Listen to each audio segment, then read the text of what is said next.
Not a meltdown, not a rant, but a carefully calculated response that suggested something deeper had been going on all along. Because the cracks didn't start when he left the stage, they were already there, beneath the surface, waiting to be noticed. And once they were, the story of Mötley Crüe began to look very different. Let's take a closer look at the quiet architect behind Mötley Crüe. Before the leather, the eyeliner, and the stadium lights, Mick Mars was just a kid from Indiana named Robert Deal, broke, stubborn, and obsessed with music. Long before anyone screamed his name, he spent nearly 20 years bouncing between unknown California bars, constantly getting passed over, constantly starting again. But it was those failures, the rejection, the grind, that shaped him. When most would have quit, he sharpened his style into something unmistakable, heavy, gritty, and grounded in blues. Not flashy, just real. By 1981, when Mötley Crüe was born, it wasn't the wild image or the reckless attitude that gave the band its sound, it was Mick. While the others drank, brawled, and burned through headlines, he stayed quiet, focused, and deliberate. And when someone described them as a motley-looking crew, it was Mick who heard potential. That phrase became the name, and the brand, that would define them. But Mars was never just a co-founder. He was the anchor, the technician, the one who cared more about tone than drama. While the rest of the band chased trends, he stuck to what he knew, hard riffs and tight solos. Songs like Kickstart My Heart and Dr. Feelgood didn't just happen, they were carved out by a man who treated his guitar like a weapon and a lifeline. Even as the band spiraled through excess and headlines, Mick was always the first to arrive at the studio and the last to leave.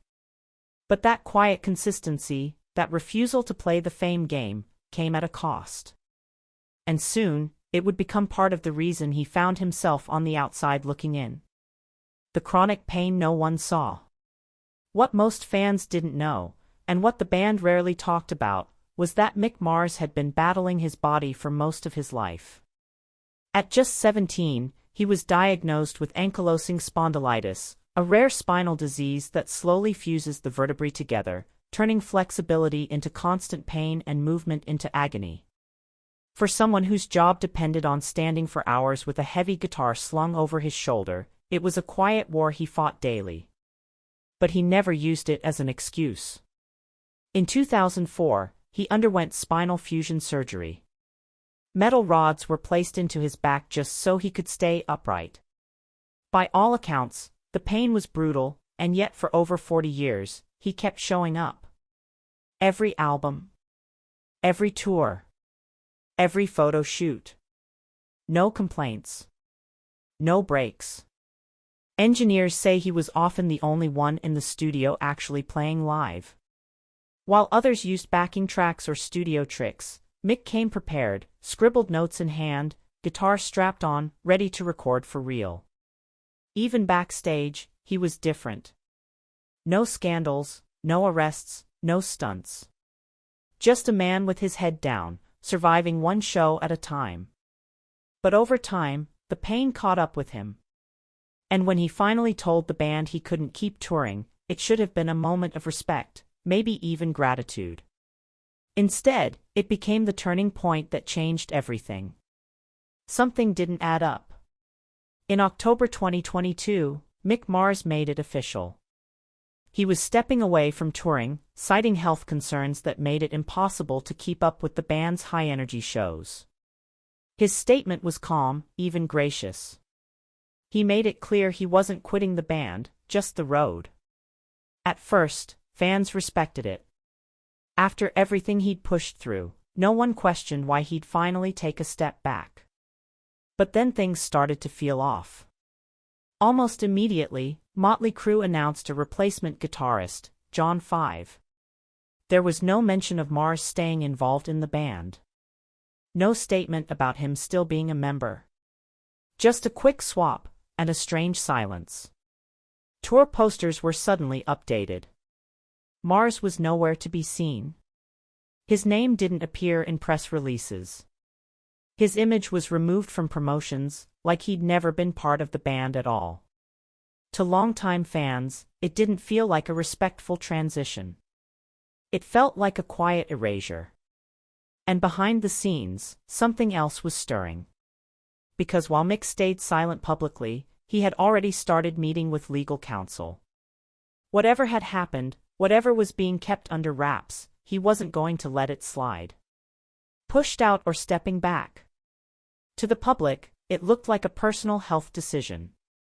But behind closed doors, Mick Mars was starting to feel like something very different was happening. He'd made it clear he wasn't leaving Mötley Crüe, just stepping away from the stage. In his mind, he was still a founding member. Still owed his rightful share. Still part of the band's legacy. And that's when Mick Mars made a choice, one he'd never made before in his career. He wasn't going to stay silent. The move that shattered the silence. On April 6, 2023, Mick Mars broke his silence, not with a statement to fans, but with a legal move that shook the rock world. He filed a lawsuit in Los Angeles Superior Court, and suddenly, everything fans thought they understood about his exit started to unravel. Inside the documents were claims no one expected. Mick said he'd been gradually pushed out, not just from the stage, but from ownership, profits, and decision-making. The band had quietly reduced Mick Mars' stake in Mötley Crüe from 25% to just 5%, and they did it without his agreement. Even more disturbing were the claims about how they allegedly tried to prove he no longer fit. Mick revealed that he was forced to take performance tests, as if 4 decades of dedication weren't enough. He called the experience degrading, a humiliation.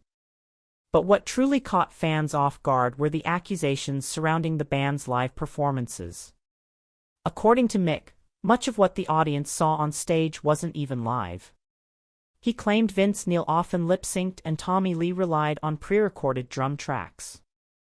Mick said he was the only one playing every note live, and that his refusal to fake it made him stand out in the worst way. In response, the band denied all of it. They argued that Mick could no longer perform at the necessary level, saying he was forgetting songs, falling behind, and slowing rehearsals down. But fans weren't so quick to pick sides. To many, it didn't feel like a creative decision, it felt like something else entirely. Mars fought back, through music. While Mötley Crüe pushed back with denials and social media spin, Mick Mars didn't rant, beg, or try to win public favor through interviews or drama.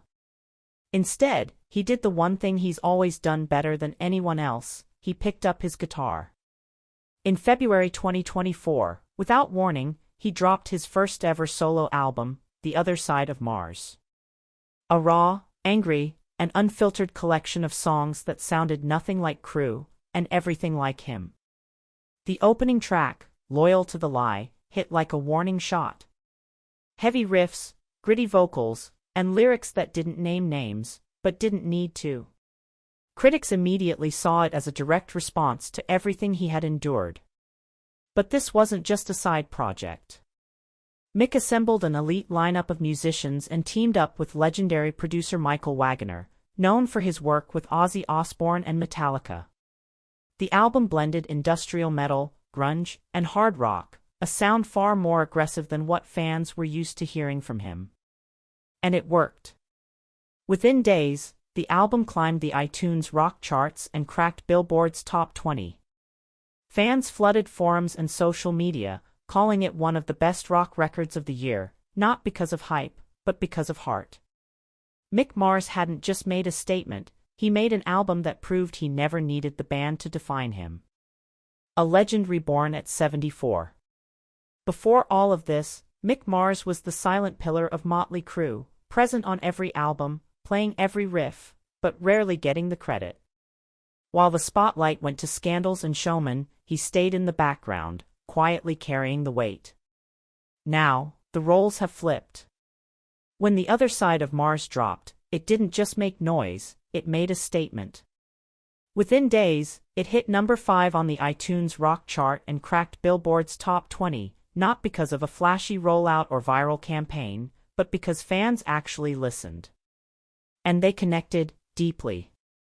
Critics who once overlooked him now praised the album as the most honest and personal work of his career. Kerrang! Called it a sonic punch to the past. Loudwire said it was proof that the heart of Crüe had always been Mars. And unlike his former band, this time, it was all him, every riff, every tone, every direction. No marketing machine. No distractions. Just raw music and real emotion. For the first time, Mick wasn't just a name on a lineup, he was the name on the cover. Where things stand in 2025. As of mid-2025, the legal battle between Mick Mars and Mötley Crüe remains unresolved. Negotiations continue quietly behind the scenes, but no settlement has been made public. The band continues touring with their new lineup while avoiding any direct mention of the man who helped build their empire. Meanwhile, Mick Mars is moving forward, not with bitterness, but with purpose. He's already working on a second solo album, rumored to explore deeper experimental sounds, electronic, ambient, industrial. He's collaborating with a rising female artist from the alternative scene, though her name remains under wraps. This isn't just another record, it's a reinvention. And it's all happening on his own terms. Mars has also ruled out a return to touring, focusing instead on studio work, physical therapy, and the only kind of spotlight he's ever cared about, the one that shines through the music itself. He now lives quietly in Nashville, far from the chaos.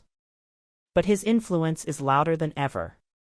At major festivals like Hellfest and Aftershock, new generations of bands name-drop him as a key influence. YouTube channels and podcasts dissect his solos, his tone, his choices, not just as nostalgia, but as education. The quiet one stands tallest. He may not stand on stage anymore, but he stands taller than ever before. In the end, he didn't just walk away from the band. He rose above it. And while Mötley Crüe keeps playing the part, Mick Mars is finally playing for himself. So did Mick Mars finally break free? Or did the band break something that can't be repaired? His story raises a question every music fan should ask. When the spotlight fades, who was really holding it up the whole time? Let us know what you think in the comments below. Was Mick Mars pushed out, or did he step into something bigger? If you enjoyed this story and want more untold truths from the legends of rock, don't forget to subscribe, hit the notification bell, and give this video a thumbs up. It helps us keep digging deep and telling the stories others won't.